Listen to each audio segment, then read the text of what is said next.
¿Qué tal? ¿Cómo les va? Buenos días o buenas tardes.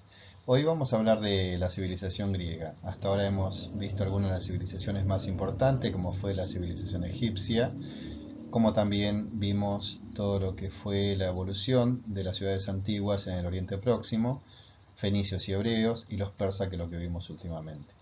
Para hablar de la civilización griega, la idea de esta presentación es un poco acercarlos a ustedes algunas imágenes de lo que podríamos decir una ayuda en cuanto a lo que es el estudio con el material bibliográfico que les va a llegar. Eh, Acá tenemos que definir, y ya entrando a lo que es en sí eh, la presentación, tenemos que definir bien dos periodos. Por un lado, lo que es la etapa eh, previa al surgimiento propiamente dicho de la civilización griega, ¿sí? O sea, el periodo pregriego, como bien vemos en esta diapositiva, y el periodo de la civilización griega. Para ubicarnos en un tiempo podemos hablar entre el 2000 a.C. y el 800 a.C. Entre el 2000 y el 1200 a.C. van a evolucionar en el lugar dos civilizaciones bien definidas: los cretenses o minoica y los micénicos. Ya vamos a ver bien dónde se van a desarrollar cada una de ellas. Y después un periodo de época oscura, una época triste, por así decirlo, para lo que fue el espacio geográfico donde se desarrollaron los pregriegos, y que va entre el 1200 y el 800 siempre antes de Cristo. Si hay algo que es particular en la civilización griega, es que todo el desarrollo fue entre el 2000 y el 146 antes de Cristo. Antes de Cristo, sí, o sea, antes del nacimiento de Cristo. En lo que hace a la civilización griega propiamente dicho, hay tres etapas bien definidas. La primera, que es la Grecia arcaica; la segunda, que es la Grecia clásica; y la tercera, que es la Grecia o el periodo helenístico. Así que bueno, sigamos avanzando un poquito más a ver qué, eh, qué tenemos. La idea del gráfico es ubicarnos un poquito dónde se va a desarrollar la civilización griega. Si ustedes observan el círculo, van a ver que está bien delimitado lo que es la zona de la que estamos hablando, ¿sí? Esa porción geográfica de ahí es la que podemos observar si seguimos la línea de la flecha. Bien, contextualizando espacio geográfico, aquí estamos hablando de Europa, de África, por así decirlo, y obviamente lo que es el sector asiático. Bien claro acá la zona continental y la zona insular. Cuando hablamos de continental, fijémonos el círculo y sigamos el círculo que va a marcar todo lo que es eh, la zona del continente, ¿sí? Todo lo que es la península. Y fíjense ustedes que aquí bien clarito dice Ática y aquí dice Peloponeso. Estas son las dos penínsulas que me refería yo anteriormente y que corresponden a lo que es la península balcánica. Todo el componente de extremo continental es la península balcánica. Pero acá tenemos dos penínsulas. Cuando hablemos de la península del Ática es este sector de acá, y cuando hablemos de la península del Peloponeso es este sector. Cuando hablamos de la zona insular, es todo el sector que se puede llegar a observar en este círculo que yo intenté marcar acá, y aquí es donde vamos a tener a la famosa isla de Creta, que es donde se van a desarrollar los minoicos.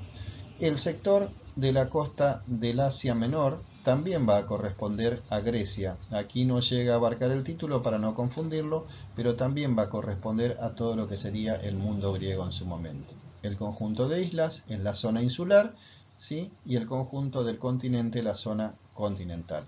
Pero entonces tenemos que en el sector marcado en azul, en este extremo de acá, está donde el lugar, mejor dicho, donde se va a desarrollar la civilización griega. Creta, si lo queremos ubicar, estaría en este sector, justo arriba de Mediterráneo. Bien, civilización griega. Cuando hablamos de civilización griega, recuerden, tenemos que tener en claro, cuando hablamos de ciencias sociales, de dos espacios: el geográfico y el espacio temporal. El geográfico, como bien hablamos, la zona insular y la zona continental. Año 2000 antes de Cristo.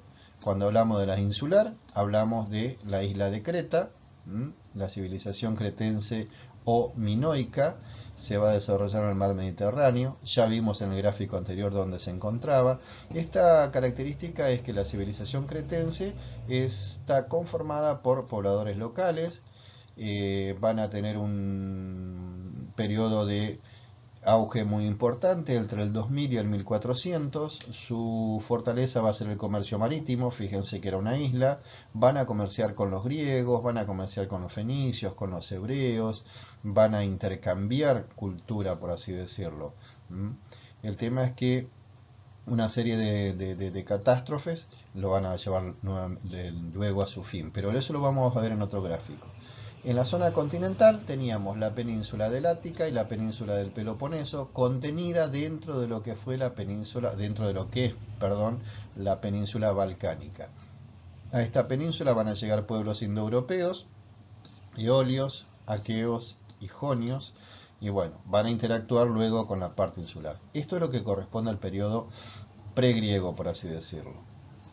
Ahora, en el espacio temporal ubicamos, recuerden, desde el 800 a.C., 800 a.C. hasta el 142, 146 a.C., a la civilización griega propiamente dicho, y acá tenemos tres periodos bien claros. La época o la Grecia arcaica, entre el 800 y el 500, la Grecia clásica, entre el 490 y el 323, es la época en que se van a enfrentar a los persas, y la Grecia helenística, que es la época de Alejandro Magno, entre el 323 y el 142 a.C. ¿Qué es lo que vamos a estudiar de los griegos? Sus orígenes, que ya estamos viendo, el legado cultural que nos van a dejar, su cultura propiamente dicha y también sus dioses, pero eso van a ser en trabajos posteriores. Cretenses y micénicos. Estas dos fueron las civilizaciones que podemos decir precedieron a los griegos, ¿sí? ¿Dónde se van a desarrollar? Tercera vez que lo repetimos, a ver si nos queda bien en claro, alrededor del año 2000, en una zona insular, la isla de Creta, entre el 2000 y el 1450, los cretenses o también conocidos como minoicos se van a desarrollar en esa isla, van a construir grandes palacios, palacios en ciudades muy importantes, van a hacer, tener una vida comercial con los fenicios, con los hebreos, con los egipcios, van a ser muy ricos. Eran ciudades, según lo que hoy pueden ver los historiadores, aparentemente pacíficas porque sus ciudades no estaban amuralladas, sí tenían templos muy importantes, muy bonitos. Esta imagen que vemos acá es una imagen actual de Knossos. Este es el estado en el que se encuentra actualmente, en ruina. Y por el otro lado, en la parte continental, van a llegar pueblos indoeuropeos a la zona de la península balcánica. Se van a establecer al sur del Peloponeso, de una de las penínsulas. Y estos pueblos van a llegar en dos oleadas. La primera de ellas llegan tres: los aqueos, los eolios y los jonios. El más fuerte de ellos, los aqueos, se van a instalar en el lugar, van a entrar a imponer su influencia, van a querer conquistar las islas. Por ello es que van a primero a ocupar las islas próximas del mar Egeo, y por último van a ir contra Creta directamente, que va a venir de estar digamos, afectada por un terremoto muy grande de la isla de Tera, que va a afectar a Knossos. Van a estar sufriendo muchas miserias. A más allá de eso, los aqueos eran mucho más fuertes militarmente, en realidad ya era un pueblo casi de formación militar. Van a atacar a los cretenses en sus islas, lo van a controlar, a dominar, y se van a hacer dueño de prácticamente todo lo que es la parte del comercio marítimo de la zona del mar Egeo. Van a tener un pequeño problema, ¿sí? Cuando quieran llegar a comerciar con el Mar Negro se van a encontrar, recuerden que marqué Troya, que le dije tengan en cuenta esta ciudad. Bien, van a querer controlar el comercio marítimo, pero se van a encontrar con que Troya va a dominar el acceso al Mar Negro, que se accede a través del estrecho de los Dardanelos, así se llama ese espacio angosto por el cual se comunica el mar Egeo con el Mar Negro, y van a tener que, no les queda otra que unirse con el resto de los pueblos griegos y atacar Troya. Hay una película que es muy conocida, recuerden, Troya es la zona que después va a ser muy buscada por los historiadores, va a ser llevada inclusive a la parte literaria, el famoso caballo de Troya. 10 años va a durar el asedio hasta que finalmente, por este artilugio de un caballo de madera donde se esconden varios soldados griegos, van a lograr ingresar a la ciudad, que era una ciudad súper fortificada, muy segura, y desde allí van a tocar y atacar, mejor dicho, y vencer a los troyanos.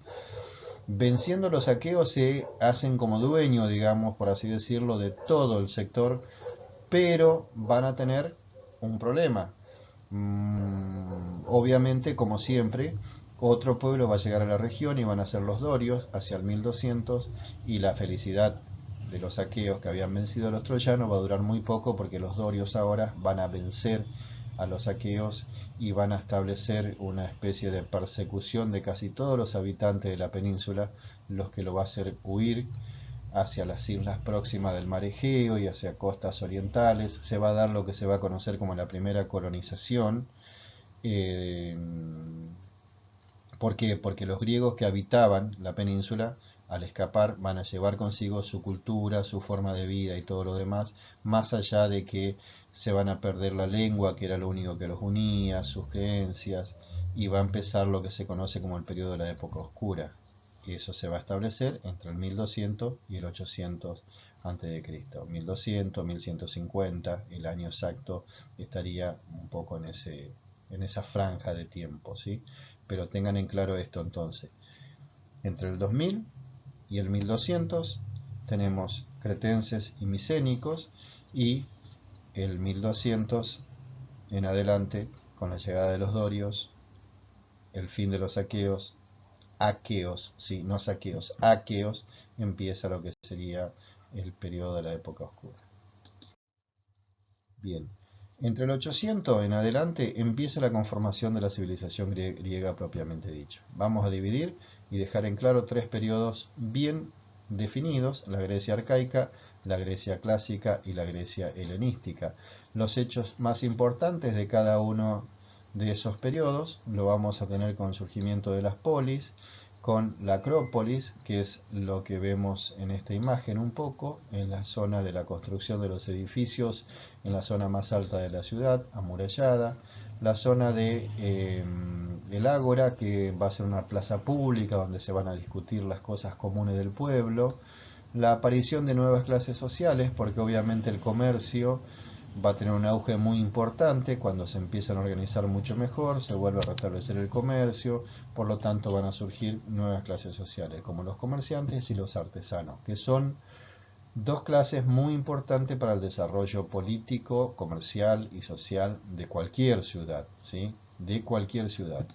Va a ser el periodo de la tiranía, donde ciertos jefes guerreros se van a hacer cargo del gobierno, por la fuerza, obviamente, y también la conformación de ligas en ciudades muy importantes, como principalmente Atenas, en este caso, que va a conformar la Liga de Delos, que si bien ya va a corresponder más al periodo clásico, sí lo podemos llegar a decir que se empieza a configurar en la época arcaica.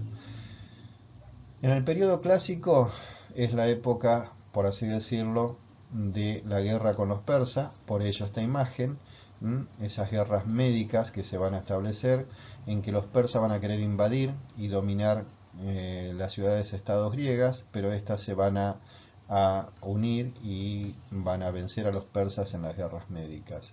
Van a cobrar importancia, obviamente, después de esta guerra, ciudades como Esparta y Atenas.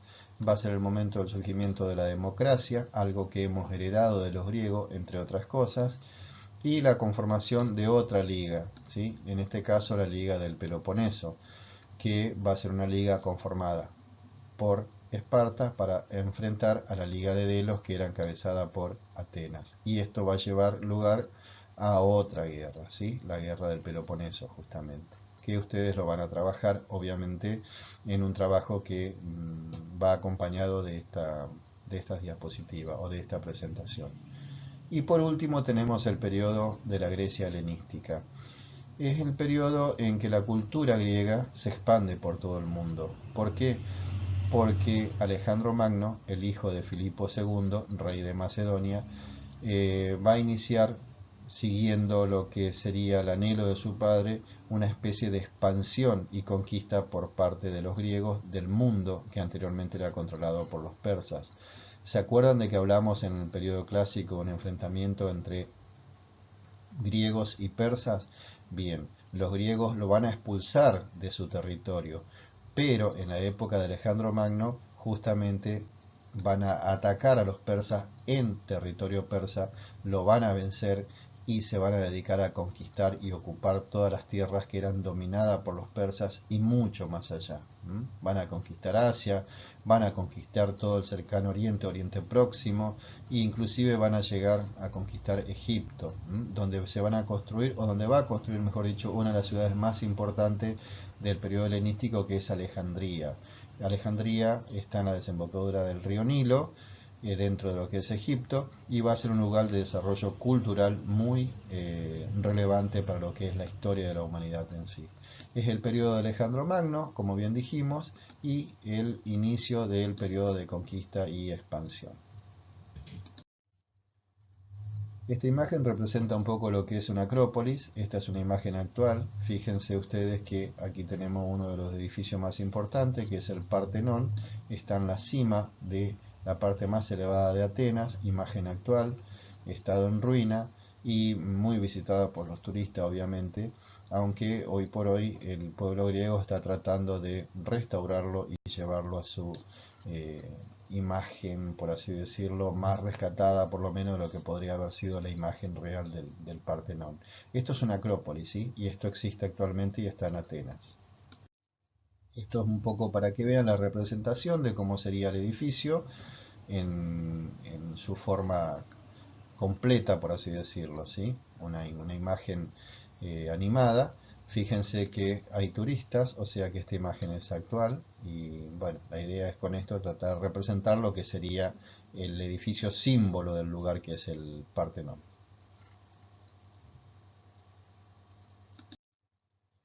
En cuanto a lo que hace su legado cultural, Grecia nos dejó varias cosas. La arquitectura, con sus típicos de columnas tan representativas. Hay tres columnas muy importantes, lo estudiaremos un poquito más adelante. La democracia y la filosofía, esto que vemos acá en realidad es una clase de filosofía, los maestros hablando, se los ve y toda la gente escuchándolo. El teatro, la poesía, esta imagen que vemos también pertenece a una imagen real, es el Teatro Odeón, esto también está en Atenas, muy cerca de la Acrópolis, y es algo muy importante porque se puede apreciar la cantidad de escalinatas que tiene, que si ustedes en la actualidad podemos recorrer algunas ciudades, van a ver que varias tienen lo que se conocen estos lugares como donde los artistas locales generalmente desarrollan su actividad, tanto sea música, arte, y es algo muy, muy lindo y muy importante que también nos dejaron los griegos. Por último, la imagen que vemos acá es la más representativa. Fíjense que aparece el Partenón, eh, el teatro y algo que es importante, la construcción de cerámica, de jarrones de cerámica, tiene que ver con la artesanía y el comercio griego, con unos frescos muy bonitos y eran esto también algo muy característico del pueblo griego. Y si hay algo más característico que estas tres personas hablando, que podemos decir pueden representar tranquilamente a Sócrates, a Platón y Aristóteles, que Grecia es la cuna de la filosofía justamente, ¿sí? También existe aquí una especie de cuadernillo en cuanto a la matemática, perfeccionada y llevada también al mundo actual a través de la cultura griega. Como dato ilustrativo, la historia justamente a través de Heródoto también nace en Grecia, ¿sí? Esta imagen un poco la idea es representar lo que es la filosofía desde el punto de vista del mundo griego. Las matemáticas fueron también muy importantes, principalmente desde el punto de vista de la geometría y la trigonometría, que obviamente ustedes lo van a ir viendo ahora a medida que vayan avanzando en sus estudios en el nivel superior del secundario, y ni les digo aquellos que puedan llegar a la universidad. Es algo que le da un poquito de dolor de cabeza, producto también de los griegos que se dedicaron a lo que fue el estudio, a la perfección del arte, tanto de la parte artística humana como por así decirlo, la importancia de la razón como elemento de pensamiento, las preguntas que el hombre se hace acerca de su existencia, y bueno, personajes la verdad que muy importante y muy rico para la humanidad fue el producto de los griegos. En cuanto a los dioses griegos, solo podemos agregar de que ellos van a hablar de unos dioses que van a surgir del caos, tanto a través del surgimiento de estas figuras casi humanas, tenían vivencias muy similares a los humanos, vivían en el Monte Olimpo, fueron muy importantes para los griegos en sí. De ellos manejaban su vida o la vida del mundo, de la civilización griega desde la cima de este Monte Olimpo, eran consultados, eran venerados, tenían aspecto humano, pero eran héroes, ¿sí? Para los griegos eran una especie de héroes totales, tales así que bueno, se han llevado al cine, inclusive a juegos por computadoras, que quizás ustedes por ahí alguno lo ha logrado ya experimentar. Pero sí tuvieron un rol muy importante, y es un análisis que vamos a hacer en trabajos posteriores también, así que no quiero ahondar mucho en detalle, simplemente este gráfico que un poco representa la cantidad de dioses que tenían, primera y segunda generación. El más importante de ellos, simplemente por nombrar alguno, tenemos a Zeus, ¿sí? Que es el padre de todos los dioses, era la diosa del matrimonio, Hades, que era quien manejaba todo el inframundo o el mundo, el infierno, por así decirlo, a Poseidón, el dios del mar, y bueno, cada uno de ellos en sus distintos aspectos, ¿sí? Artemisa la cazadora, Afrodita la diosa del amor y otros cuantos más, pero lo vamos a ver más adelante también. Y ya llegando al final prácticamente, estas son algunas de las imágenes actuales. Fíjense el oráculo de Delfos, no hablamos de oráculos, pero ellos le daban mucha importancia a la consulta a los dioses, que en realidad llegaban hasta un lugar que era una especie de santuario, donde podían consultar acerca de que si lo que iban a hacer de su vida, cualquiera sea su fase, como tener un hijo, como ir a la guerra, como cultivar o plantar sus cultivos, sus cosechas, cómo iban a hacer, cómo iban a encarar un comercio, consultaban al oráculo. En realidad no llegaban a tener la imagen sí de la persona que lo iba a confrontar, sino que simplemente una especie de musas o de personas que intervenían, como las pitonisas, por ejemplo. Ellos planteaban sus dudas y después recibían la respuesta de los dioses, por así decirlo.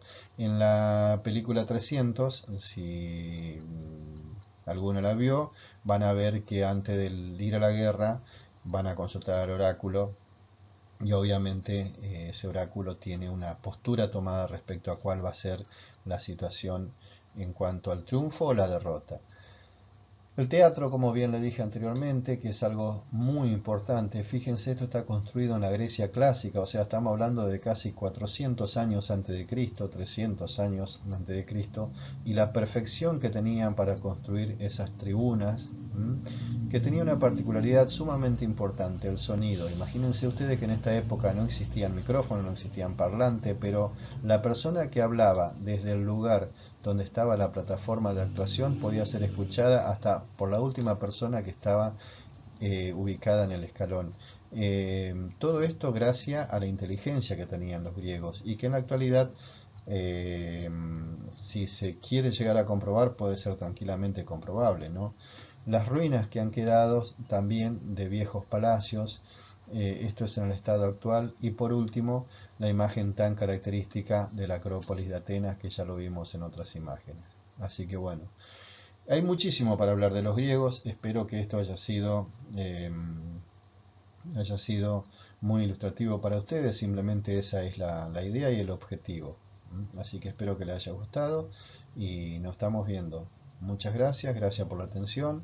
Pueden ver el video las veces que sea necesario, y todo lo que ustedes crean de que no ha llenado la, el- la necesidad de ustedes de poder comprender algunos aspectos en particular, simplemente estaremos en contacto, y si no, pueden volver a ver el video, o generar las preguntas que sean necesarias, ya saben, por los canales y las vías que habitualmente lo hacemos. Muchas gracias y nos estamos viendo.